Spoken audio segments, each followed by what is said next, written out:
Godfrey Lewis start Spartans looking for win number 1, hosting St. Francis. First quarter start, Darius Russell connecting with Corvell Morgan underneath. He slips up the seam and start with a 7-0 lead. That would be the score at halftime.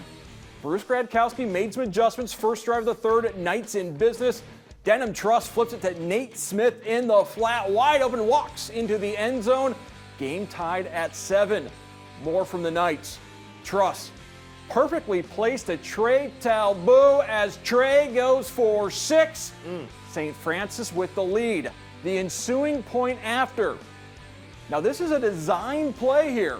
Andrew Tucker, the holder, throwback to Talbot, makes the catch, and then goes upfield. St. Francis with the 8-point lead. That would become important in this game as well.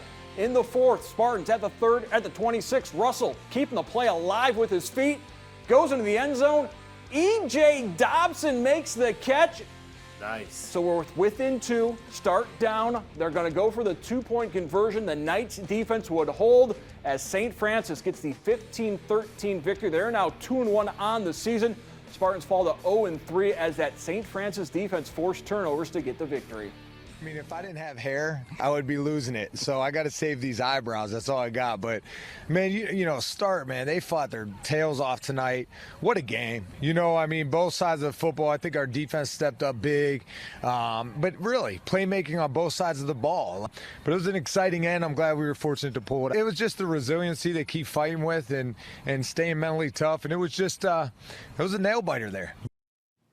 With more from West Toledo, we bring in Matt Melzak and Mike Vickers. Start comes out, a lot of energy, and they made a great first drive, and that really set the tone for them. They played a solid game all the way throughout tonight.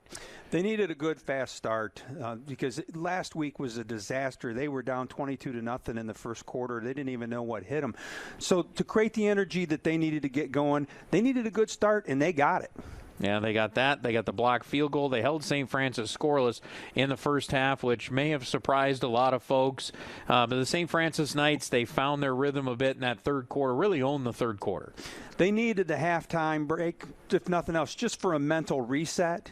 The coaches did a good job. The players did a good job. They came out on fire in that first half, or in that third quarter, and scored on those first 2 drives and really set the tone, put their team in a good situation to lean on that defense is one of the things they needed to do while this offense grows. Hey, St. Francis won this game, but there is certainly a lot of things that Bruce Gradkowski and his staff are going to look at.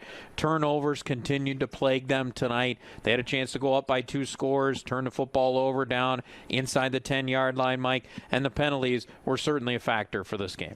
You take a win whenever you can get it, and you go back to the tape and you look at those mistakes that you were making, and you go fix those next week. So, yeah, it was unfortunate, some of the penalties and those types of things that they had, but these are growth opportunities that you can use to make your team better. And we'll see if St. Francis does just that. St. Francis, they'll start the track taking on their rivals, the Whitmer Panthers, coming up next week. Start continues non-conference play with a tough one as they'll go on the road to Clyde.